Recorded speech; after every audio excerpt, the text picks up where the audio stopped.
Everything is awesome. Everything is cool when you're part of a team.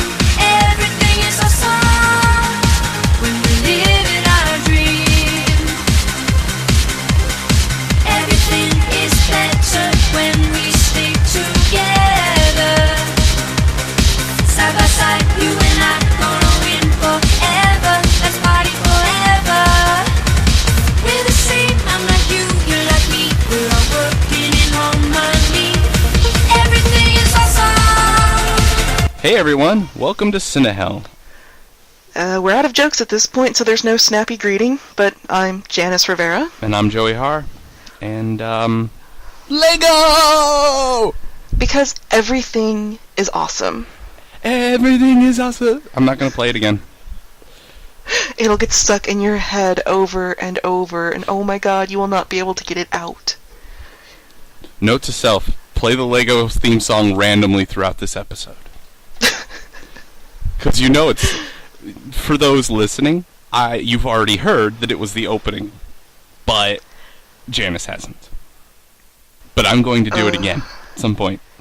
When you least expect it. I will awesome you.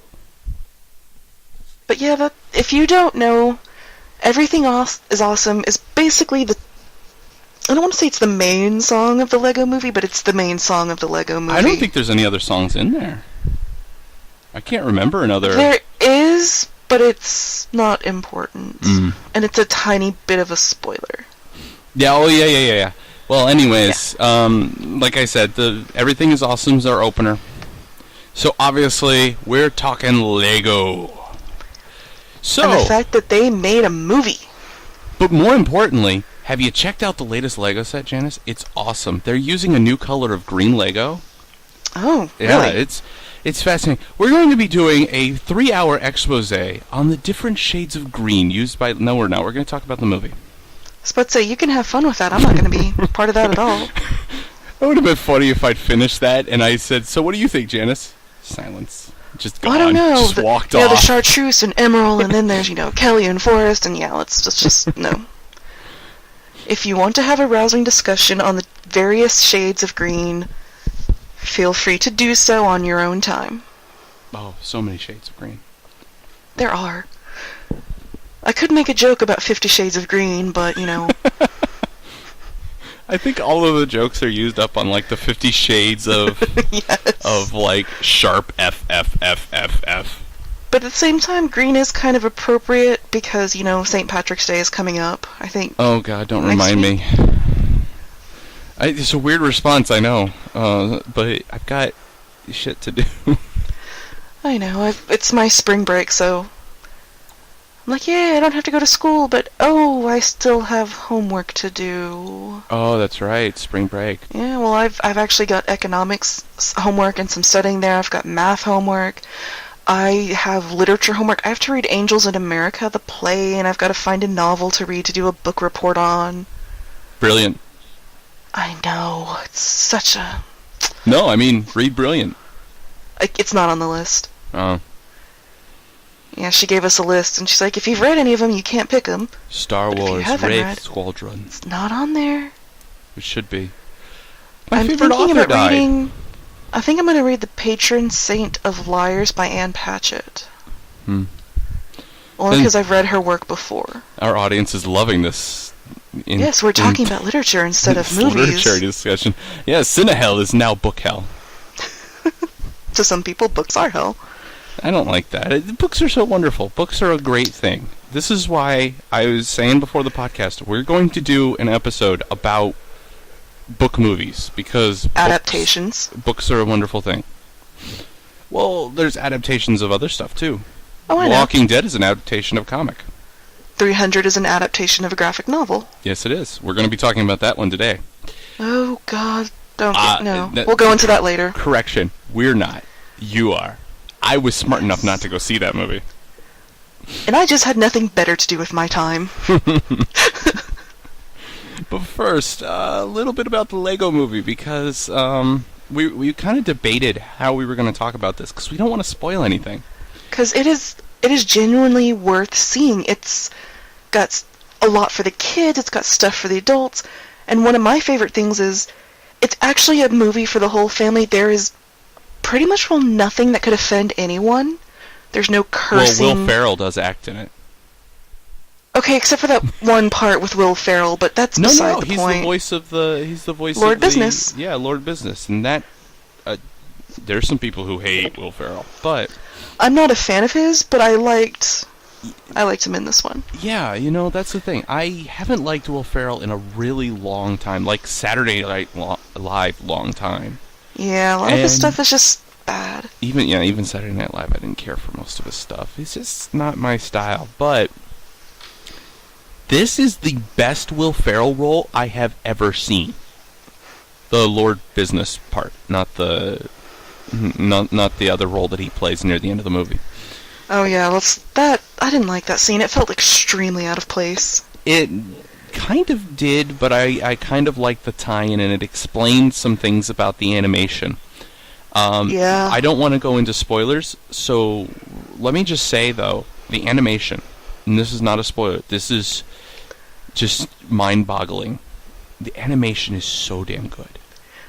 Now, is that stop-motion animation, or was it computer animation? From what I understand, it's purely computer animated. Oh, that's kind of a disappointment. That's what I've heard. But if you look at it, there are scenes... It looks like it could have been stop-motion. Well, yeah, every single second of it looks like it could have been stop-motion because everything's made out of Legos. And that's the argument it has to be CGI because nobody would spend that much time building Legos. To which I reply, have you ever met somebody who owns Legos before? We will spend that kind of Legos. time. Even today, I would just spend that kind of time on Legos. I love Legos. Legos are the ultimate building tool. But I mean, who didn't grow up with Legos? My girlfriend never owned a Lego set. Well, that's just sad. That's what I said. I took her to the movie. Okay, here's a great thing. Anybody who's listening, who's on the fence about the Lego movie, why? But if you weren't a big Lego person, or if you were a big Lego person but you're worried that it's kind of a kiddie thing, and it's because it is a family movie, and everything is awesome, it's a weird song, and it's... Well, I brought Tanya, who never played with Legos, never got the point of Legos. She didn't know that there were girl Legos, which is sad. Oh yeah, there's princess Legos. My niece has some. Yeah. So she went into this very close-minded. She wasn't expecting it to be good. She kind of went there to humor me because she knows that I grew up as a huge Lego fan. I had like thousands and thousands of Lego things. So she went into this very close-minded. First few minutes, it's very kind of jerky, stop-motion-y looking stuff. Yeah. And she's like, I don't know, this isn't really... And then by the 10-minute mark, she's laughing out loud, smiling constantly. All smiles for the rest of the night from both of us. It was so good. It was great for adults. There's so much humor that's adult-geared, but not in the, like, hey, vaguely concealed sex reference. The kids won't get it, but you will. It's not like that. It's like there's satire on big business. Oh my god, yes. Go sports, yeah! Go team! That was hilarious. Like, all of the satire. The satire elements are great. And I admit, I went into it thinking the same thing of, oh, it's going to be, it's all about children, and it's going to be kind of, And again, I was laughing hysterically. There were things that I was like, oh my god, look at that, and oh my god, look at that, and there's almost nothing I didn't like about the movie. Yeah. Well, I was watching it and I saw, I watched the trailer back when it first came out because I watch another thing that's on YouTube. We're on YouTube, by the way. Another thing that's on YouTube. Video Games Awesome. Well, they do a live show, yes. But they also have a thing on YouTube. And they do a thing called Show and Trailers. Video Games Awesome, mostly video games, but during their periodic, it's supposed to be monthly, but it never is, their periodic show and trailers, they show trailers for movies and stuff and just sort of get, like a bunch of people sitting on the couch reacting to movie trailers. And that's where I first saw the Lego trailer. I didn't even know there was a Lego movie coming. It completely floored me, and I was like, oh god, they're gonna destroy another game, another toy, the way they did Battleship, because this is right after Battleship. I just watched the movie. Let's not talk about Battleship. That was just... Yeah. So I was watching the trailer on their show, and I got so jacked by that. I was like, yes, this is gonna be awesome. Everything will be awesome.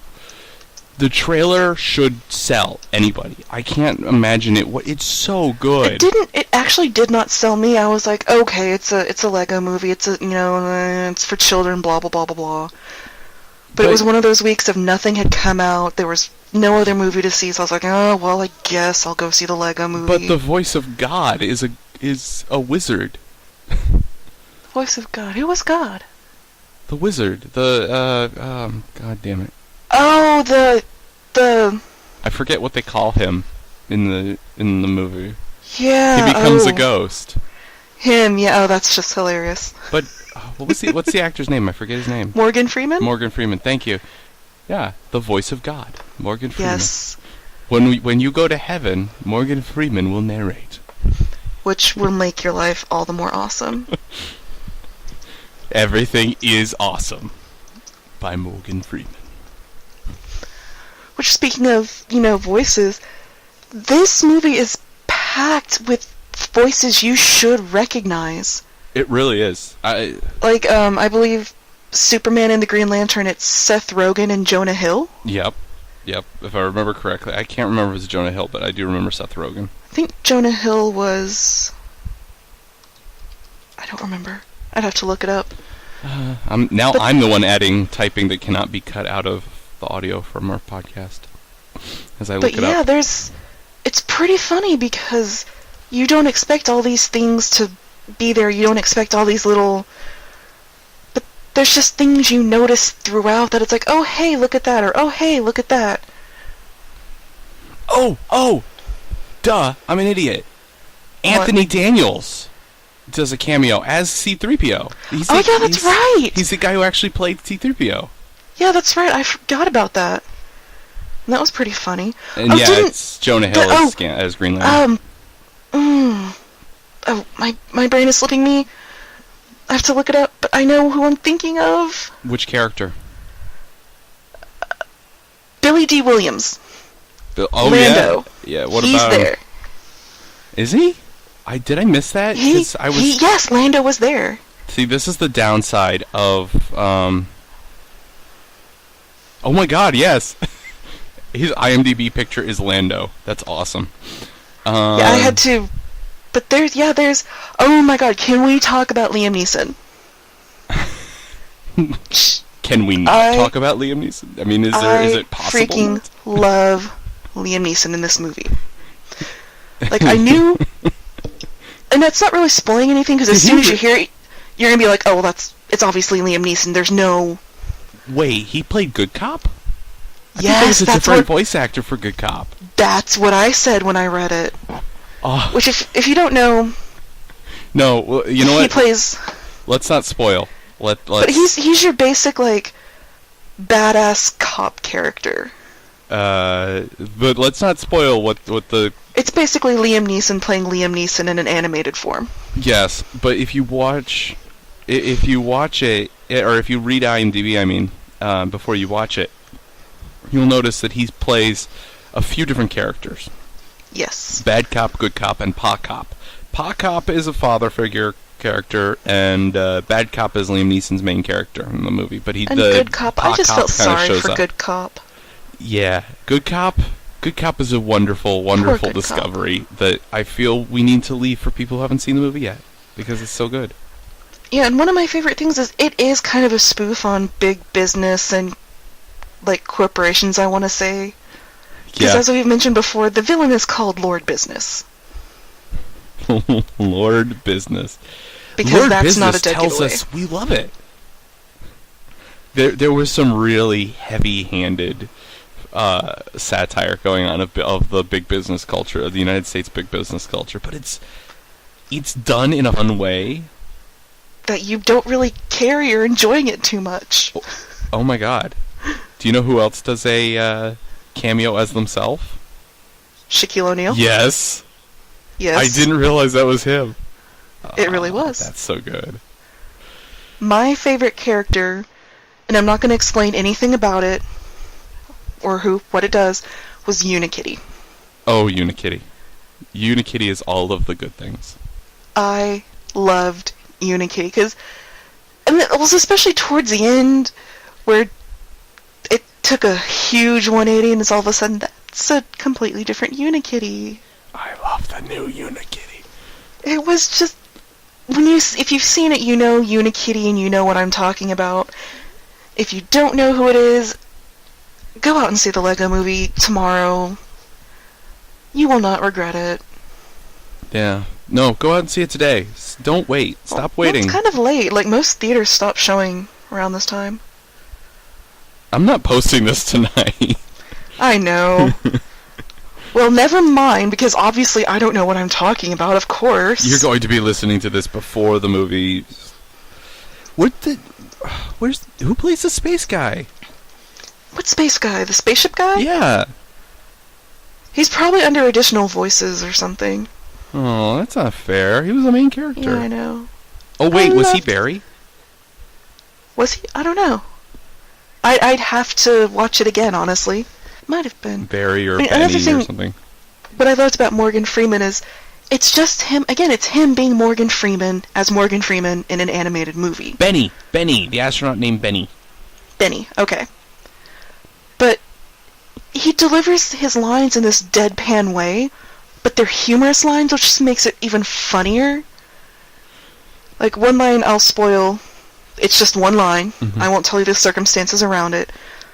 It's, he goes up to Emmett, who's the main character, and he says, I didn't get to finish telling you what I started to tell you because I died. Because I died.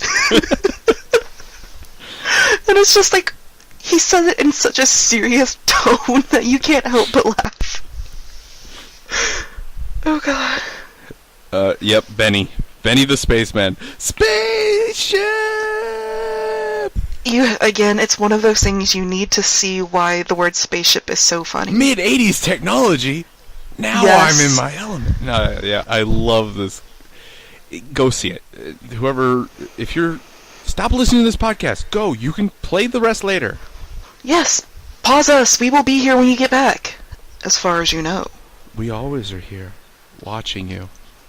We live in your closet, actually. We come out when you're sleeping and when you're gone. Shh, don't tell them about the closet fort. That's our fort. He's not Sorry. But yeah, the Lego Movie, I did not see in 3D. I want to see it in 3D. No, did I see it in 3D? I didn't. I know I didn't. I did not. But I want to see it in 3D because that's how amazing the graphics look. Yeah, I've avoided the 3D, figuring, 3D's not very good in the world. Exactly, same here. Now I want to go. Now, I do kind of want to see it in 3D, but on the other hand, I think it's so good. I don't want to be ruined by not liking the 3D effects or something. So I don't know. I don't want to encourage you to go see it in 3D in case the 3D's bad. It's one of those things you have to make your own decision on that. Since we both saw it in 2D, we don't know what the 3D looks like. But if you're one of those people, you love seeing things in 3D, go ahead and see 3D. If you're a little, go ahead and see it in 2D. Yeah. And, while it helps to be, like, a member of nerd culture or to have grown up playing with Legos or something like that, to have some investment in the story beforehand, it's not by any means necessary. This movie will grab you if it doesn't grab you because you're loving the references, like the Batman and Green Lantern, or not Batman, the Superman and Green Lantern interactions, or Gandalf and oh my God, Gandalf and Dumbledore. Why was his voice so high pitched? If you're not getting invested in that, and you'll get invested in the character of Wildstyle. Yeah, Wildstyle. Or you'll get involved in the character of Emmett because you'll connect to one of them, or you'll connect. Everybody's gonna have some sort of investment in this movie, even if you don't know it going in. I do like the fact that, again, it's back to the whole big business spoofing thing. the opening sequence is kind of hilarious because that is a flat-out, blatant, I want to say parody. Oh, yeah. Parody of the world we live in. Oh, yeah. Oh, God, yes. That's... Especially, like, there's a scene where he orders coffee, and he's like, that'll be $8 for, it's like a small cup of coffee. Wow, that much?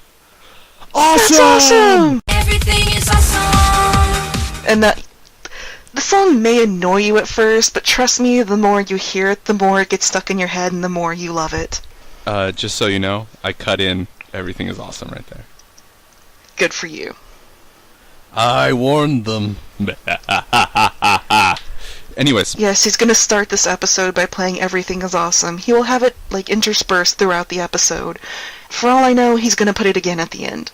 I'm sorry, I wasn't listening. I was listening to Everything is Awesome. Everything is awesome. Of course you were. Spaceship! Space. I'm in space. Space.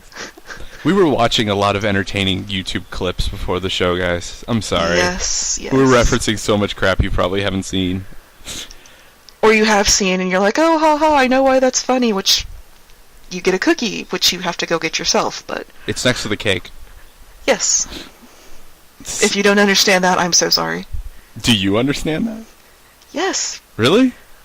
I don't want to spoil it for other people. The cake? It's a lie. You get a cookie. What the hell are we even talking about? Let's just give the reviews. I loved it. I'm actually planning on taking 4 of my nieces and nephews to go see it this week.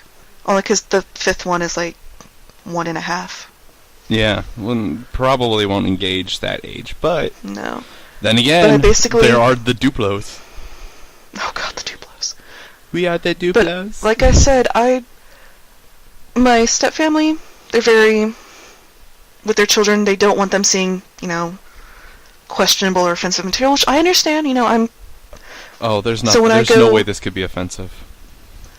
When I see, animated movies or what are supposed to be children-oriented movies, I base it on, well, can I take my nieces and nephews to see it? And a lot of the times it's no. Not to Frozen. No, they've seen Frozen. No. Don't let them see the trailers before No. Frozen. Okay, if you... I'll get to that in a minute. Yeah, we'll cover that in a little bit.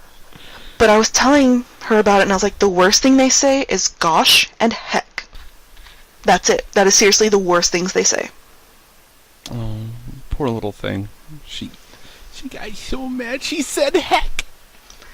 But I said basically they might get a little scared at the end because, that's when the big confrontation happens.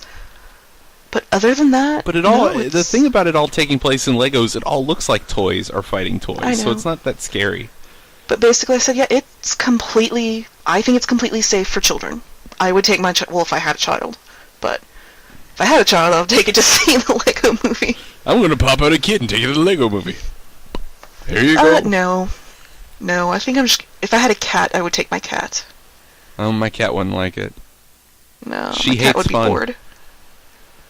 Well, your cat... The band or the actual thing? Both. I'm kind of sick of the band fun, too. They just annoy me. But yeah, I give it 2 thumbs up. Wholeheartedly, go see it. Alright. My review. On a I Love Lego stage and I Love Movies stage, both, go watch it. It's a great movie. It's awesome, and it's everything that is good. On a technical level, this is supposed to be fully CGI. That is what I have heard. I don't think so. I honestly don't. If you look at a picture, any picture from the Lego movie, there's a character who's one of his defining traits is he's damaged, and he's kind of like scuffed up and aged. But if you look at any of them, they have the standard nicks and little inconsistencies, the casting lines along the side, the little tiny nicks and bumps that you get from manufacturing of Legos. They look like real Legos. They really do. They move like real Legos, and every single thing in the world, every single thing. It's like clouds. One thing I will say, there's Go ahead. The water. There's a scene with water, and I seriously thought that has to be Legos. There's no way that could be animated. Yeah, it looks like Legos.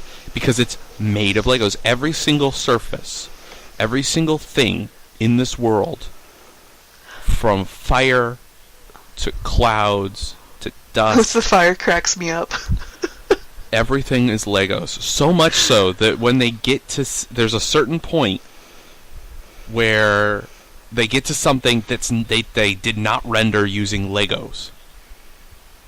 And it is so mind-bogglingly alien to the world that even though it's only like 15 minutes into the movie, your jaw hits the floor. You're like, oh my god, what is it? I love when they're exploring the different worlds, and it looks like it's basically like a giant advertisement for Legos. But it's so funny that you don't care. It really is. It's so good. There's even a point. This is not a spoiler of anything, so I'm gonna say there's a point later in the film where you get a close-up of Wildstyle, the girl, and there's a fingerprint on her. I've heard that, and I guess I wasn't paying attention. I remember as a kid getting really frustrated when my darker Legos got the fingerprint on them because it's so visible against the gloss surface. About where did this happen?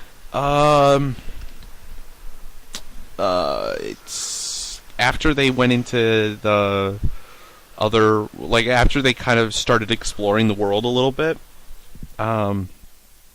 There's an intimate, semi-intimate scene between Emmett and Wildstyle, and they have a period where they do a close-up of Emmett and a period where they do a close-up of her, and at one point there's a fingerprint on the front of her, but it's so big, it's appropriate to the size of a normal human fingerprint for I need to check this out. For like a preteen kid. So it's such a large fingerprint that at first you don't, unless you know Legos, you won't really realize right away what it is. You'll be like, why is it striated? And you'll go, oh, that's a fingerprint. That's a fingerprint. Holy crap, that's good CGI. Yep. It really is. It does, like Janice said, it does not look CGI. It looks like it's stop motion using actual Legos. So, if you're not going for any other reason, if you think this is going to be total crap, go to appreciate the CGI so that you can be amazed with how good the story is. Oh, I was wrong. Seth Rogen, it's Jonah Hill and Channing Tatum. Oh, was it Channing Tatum? It was Channing Tatum with Superman. Because it's supposed to be... I think it's supposed to represent the fact that they did 21 Jump Street together and they're doing 22 Jump Street. Oh. So... Well, yeah. That's the thing. Otherwise, it's still worth going to see. Next movie! Do you want to do... Let's do a quick aside about Frozen. Oh, jeez. So, we're not going to talk about the movie Frozen. I'm sure it's a good movie. I haven't seen it. I'm going to go see it at some point. And we are not going to go into detail about... Yeah. There was a controversy in, I want to say, Florida? Apparently, there was... Okay. Let me backtrack just a little bit. There's a director out there named Lars von Trier who does, let's just say, very controversial work. And his latest work is something called Nymphomaniac. She has sex. A lot. And I did watch the first one, and no, I can't watch any more of it. I'm surprised I sat through the first one. Don't. I might try it just to find out what's going on, but I saw the trailer and I doubt I will. Yeah, again, it's... So what's this got to do? What is nymphomania and sex have to do with Frozen? Okay.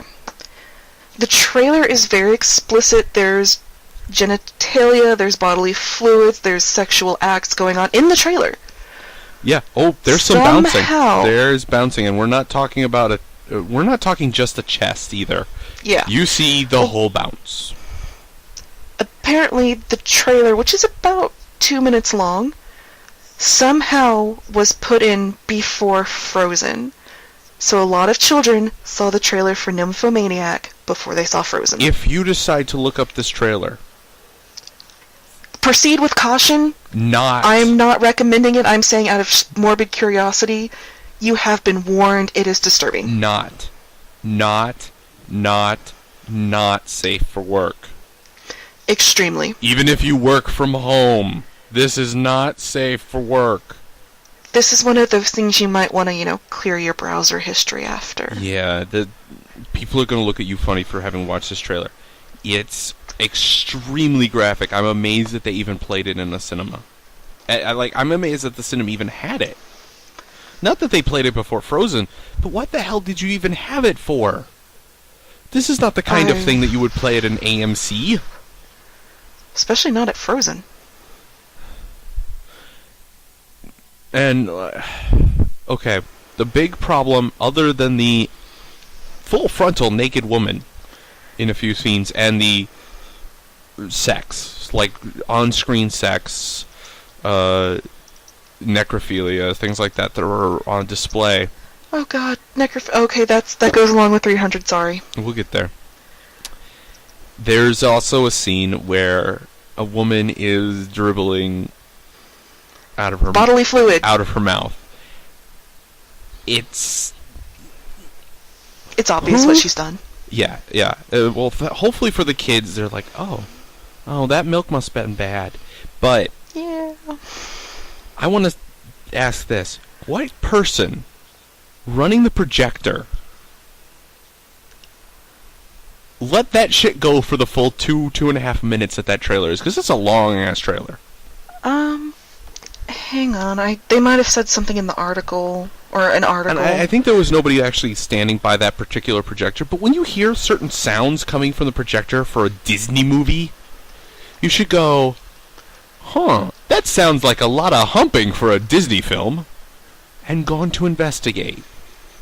If I were the projectionist, I think I would investigate the humping sounds. It was in Florida. I was around that. Which, if you I don't remember if it was an accident. Watch on Radio Dead Air, you might understand why people would not notice in Florida. They're not the smartest people. That's not nice. Oh, this article came with a picture of naked Stellan Skarsgård. Every article comes with a picture of naked Stellan Skarsgård now. Haven't you been reading? Every newspaper has one. No. It's required. Obama passed a law. This doesn't really explain it. Yeah, I don't think they really go into much detail. It says here, it seems the whole ordeal began when the intended children's film refused to play. The clever projectionist, probably Tyler Durden from Fight Club, ha ha ha, decided to play some fillers starting with the Mickey Mouse classic Steamboat Willie and ending up at Uma Thurman asking if she can show some children, quote-unquote, the whoring bed. They had Steamboat Willie? They did. Oh, that's a cool opener to a movie. Also, there was sex after that, but... A lot of sex. Okay, good on the projectionist. That was a smart move. Steamboat Willie. Good starter for a Disney movie. Here's the first Disney thing that most people have ever seen. I think it's the first animated, but I could be wrong. And then the idiot stuck... What part of the when you open up the can and it says Nymphomaniac trailer, what tells you, yep, I'll stick that in? No, a lot of movies do not get shipped out under their actual name. They're shipped out under false names. You think an art house film would be shipped under a false name?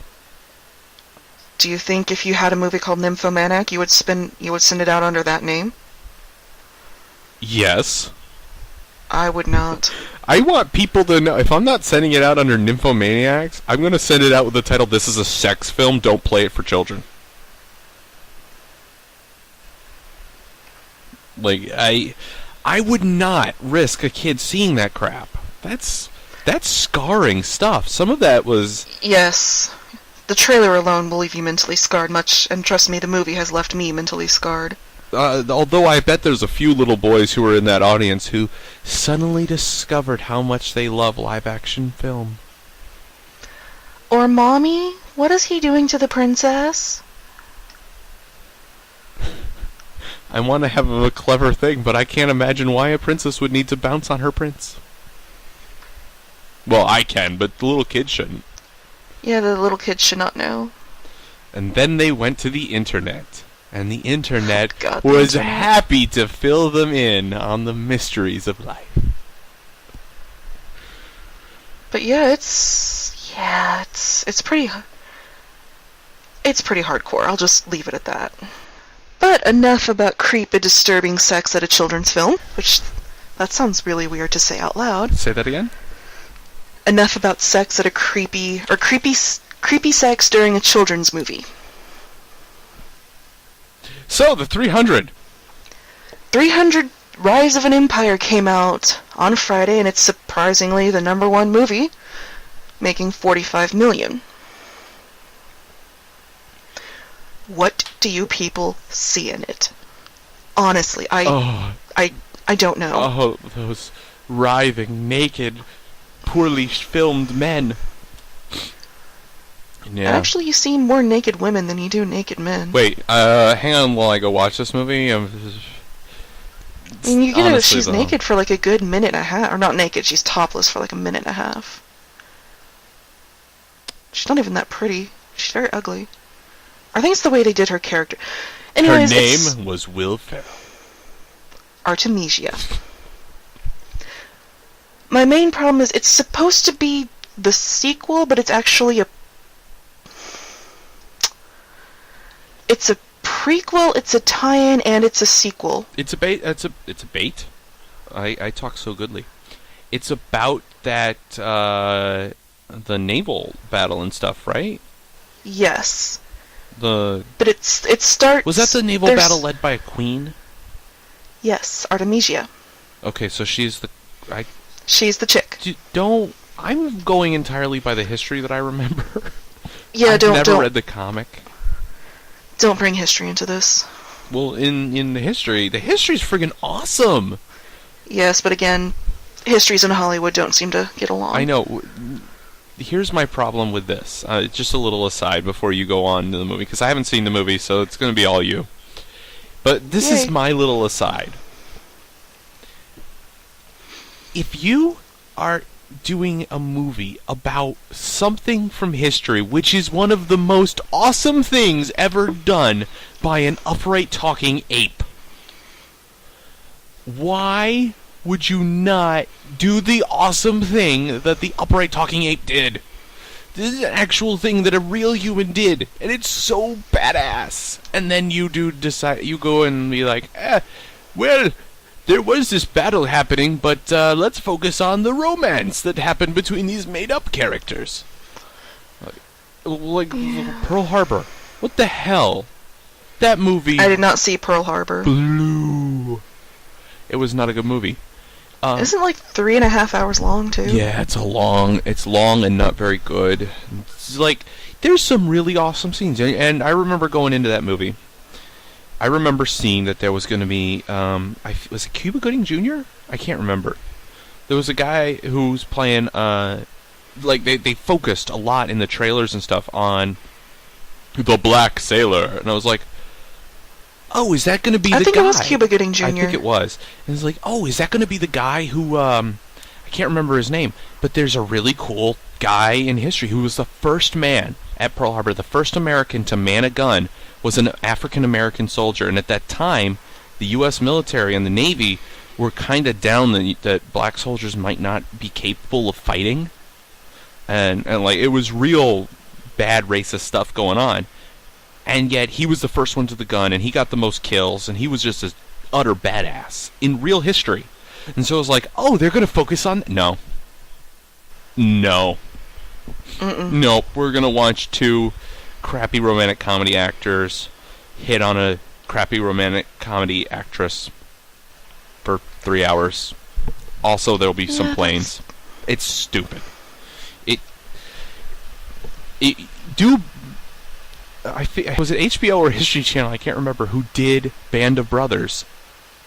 They did it right. I want to say it was HBO. They did it right. You focus on the actual people and the actual events. You cannot get more badass.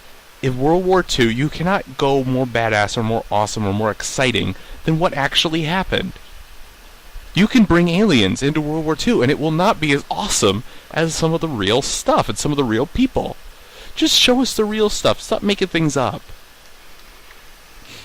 That's my little rant about historical movies that piss me off. And no one can blame you. So go on and tell us about the most awesome queen in history. Well, she wasn't even a queen.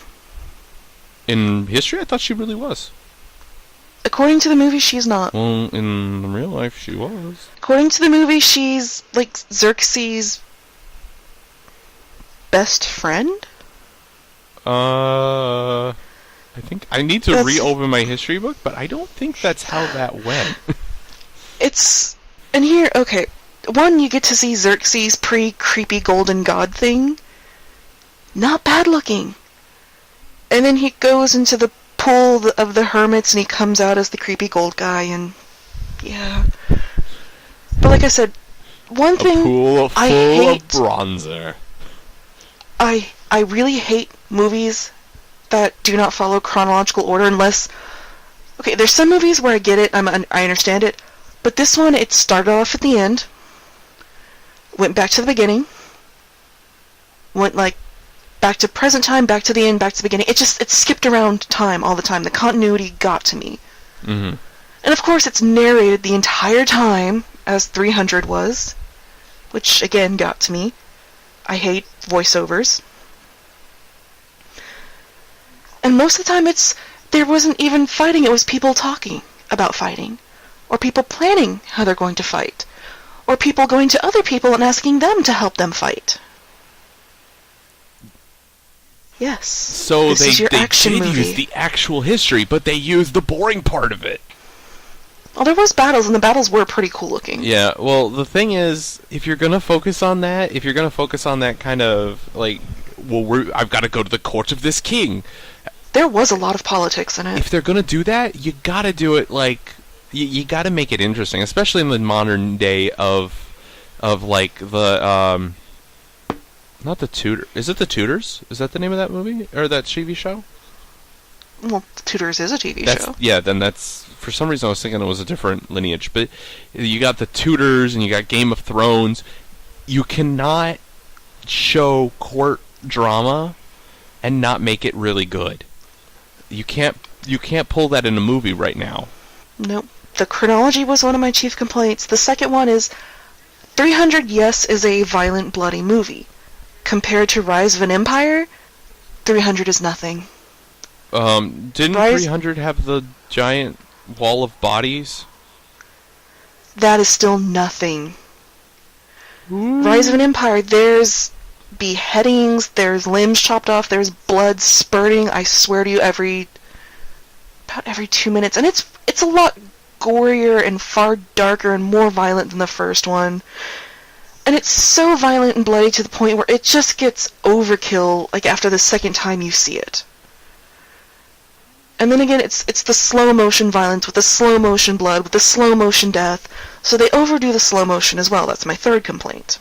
Fourth complaint. There's a scene, I don't know if this was her actual brother or not, but she calls him brother. Artemisia cuts the head off this guy and kisses the dead head. Everything is awesome. I know that's a bit of a spoiler, but seriously, what the hell, filmmakers? Just what the actual hell?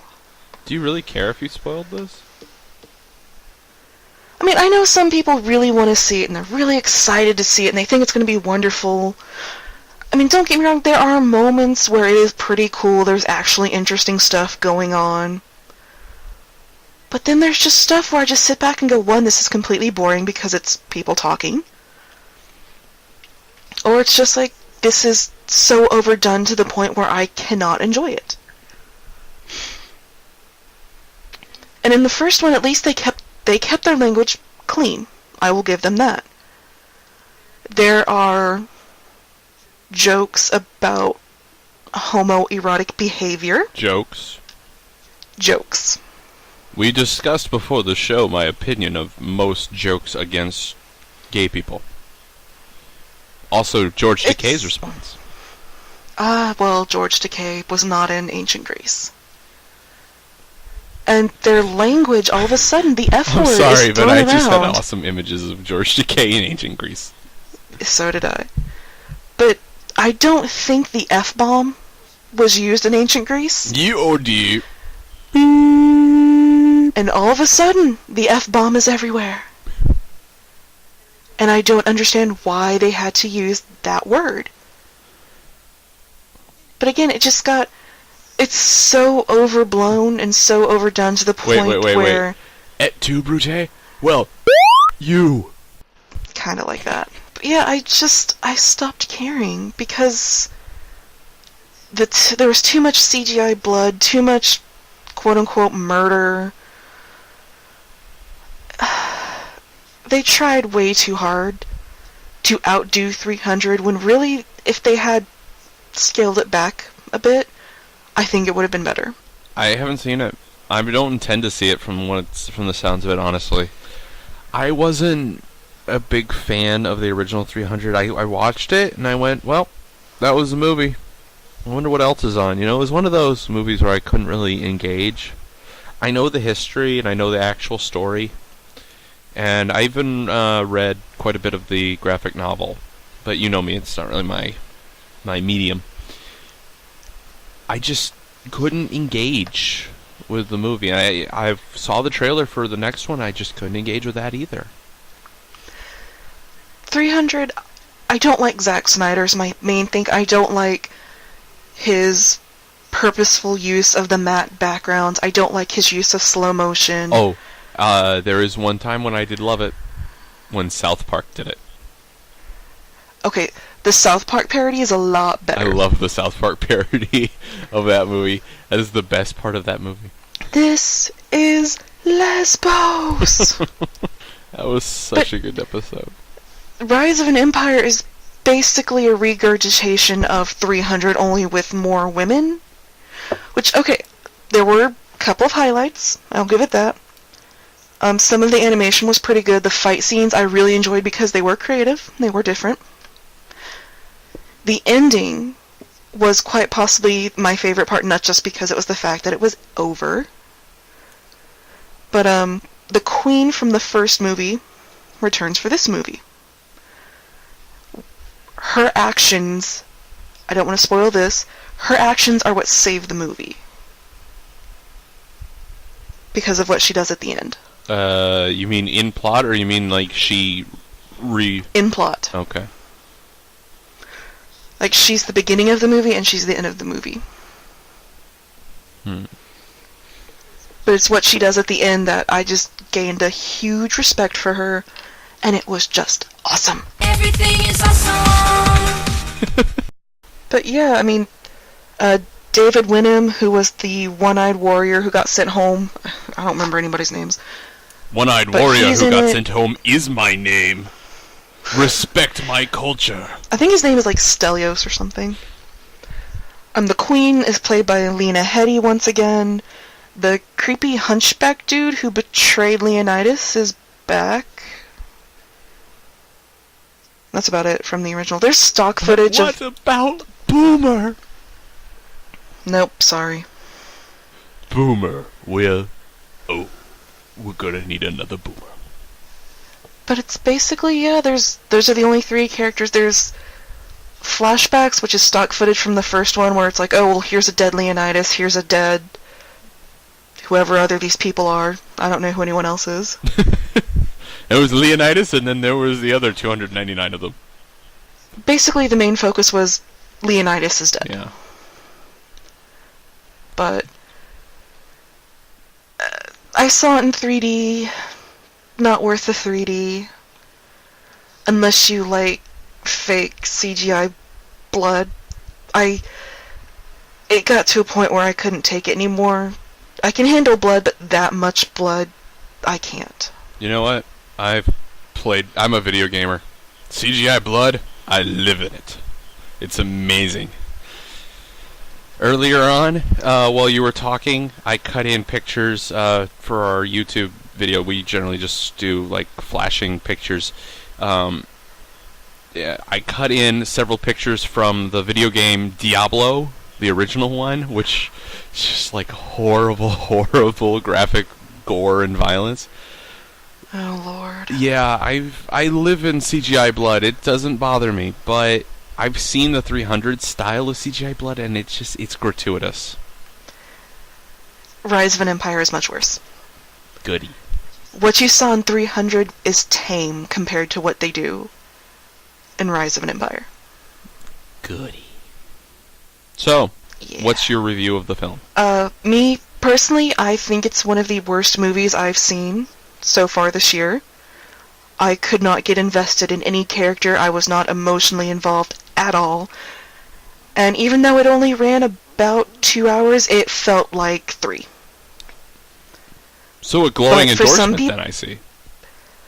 But again, that's just my opinion. There are people out there who love it. Obviously, it's number 1 right now. Mhm.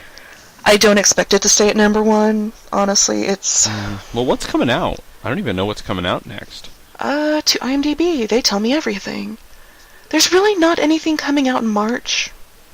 April, there's going to be some good stuff. Yeah. Oh, actually, no. I lied. I completely lied. There is some good stuff coming out in March. For those of you who are a fan of the cult TV series Veronica Mars, this Friday.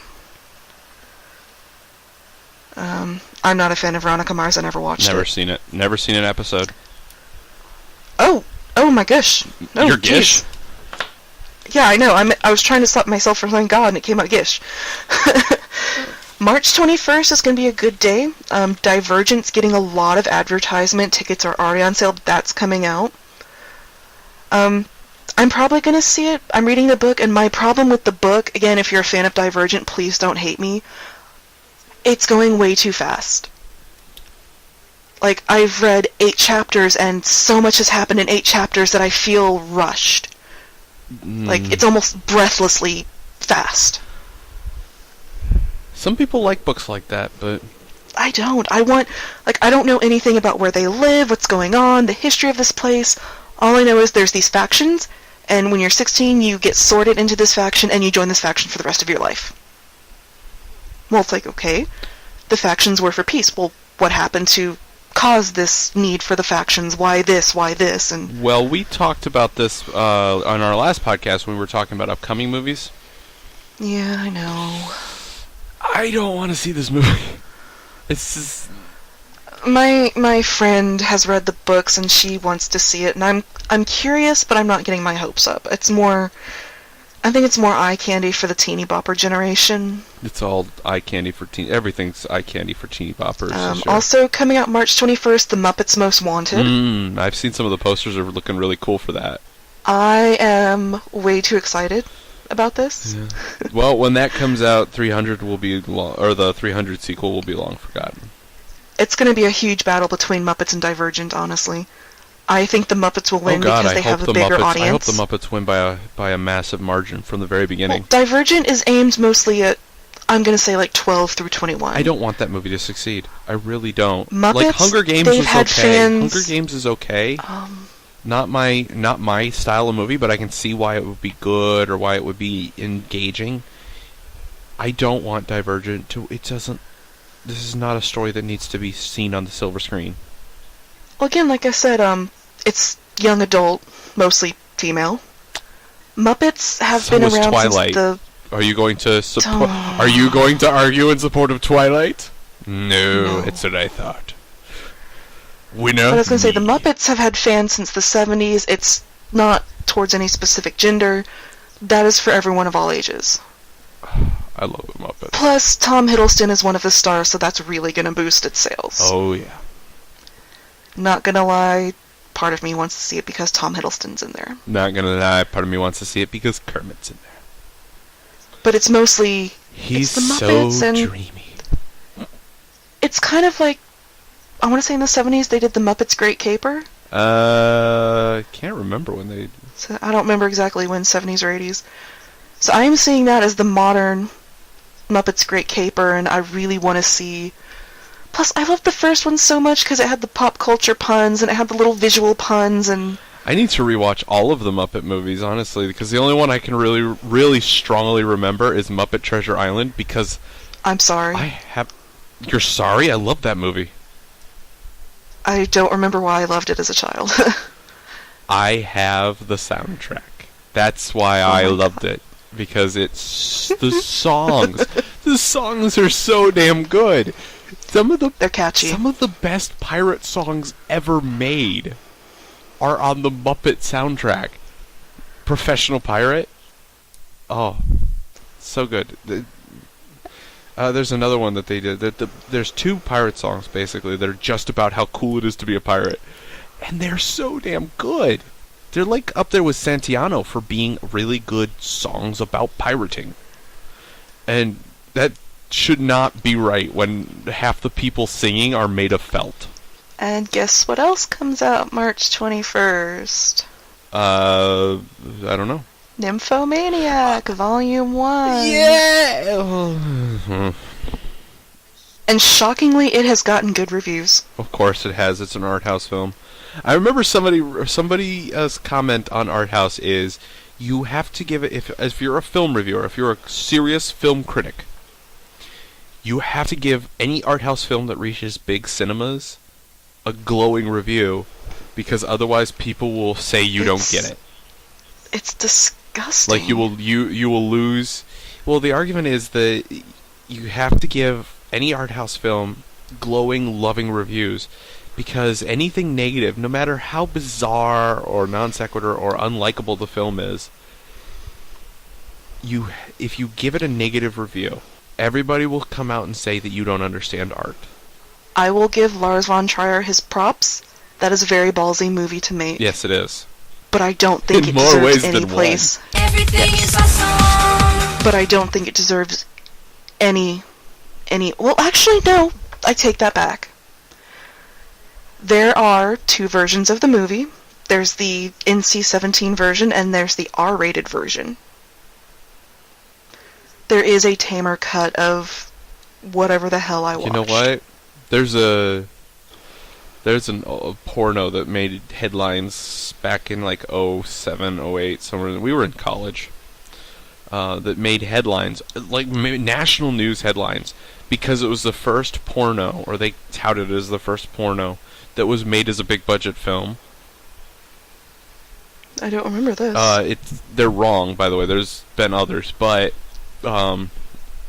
if you want to know, watch the Cinema Snob. He covers a lot of them. But yes, he does. I forget what it was called. It's Pirates, I think is just the name. I think it's just called Pirates, something like that. Speaking of pirates, it's basically a porno satire of Pirates of the Caribbean. Oh yeah, I think I've seen like a picture of the cover. They touted it as being a big thing because it actually went into theaters in an R-rated format, which is basically like the crappy softcore stuff that you get late at night on Cinemax and stuff. Mm-hmm. But with really cheesy porn star acting. It's amazing. There's the guy, I saw the R-rated cut, and the guy who's supposed to be the pirate captain and the stud of the movie, he talks like this, and it's hilarious. He's like, I am going to be the best pirate hunter ever. I'm going to hunt so many pirates. It's hilarious. Basically, that's kind of what I'm expecting from. It's going to be hilariously, like, the fact that it's edited is going to make it hilarious. Whereas, it's obviously not intended for R rating. From what I'm seeing here, it just says not rated, so I'm thinking they're actually going to put the NC-17 version out. Yeah, well. If they do put out the R-rated version, I suspect it will be just like that. It'll be boring, but hilarious when you get to the scenes where it just cuts off. Because they don't really have a way of not showing. When they do R-rated movies that have sex, you can see boobs and butt, and that's it. Right. You see everything. Yeah, even in the friggin' trailer that they showed to kids. Yeah, they show everything. And there's some weird stuff going on in there. We're not going to talk about the leakage. Again, I've seen it. It's one movie that I will count towards the movies I've seen in 2014, but I will never review it. Mostly because I don't want to think about it, and I don't want to... Leave it to Cinema Snob. Cinema Snob, if he does something, I will gladly share it. Yeah. But it's just something of, I'm surprised I watched it. I am so disgusted that someone could make something like that. Yeah, it's just, I don't understand the point of it. I don't understand why this was made. Hey, Janice, you know what? Hmm? You know what? What? Everything is awesome! Of course. Sudden Futurama outro.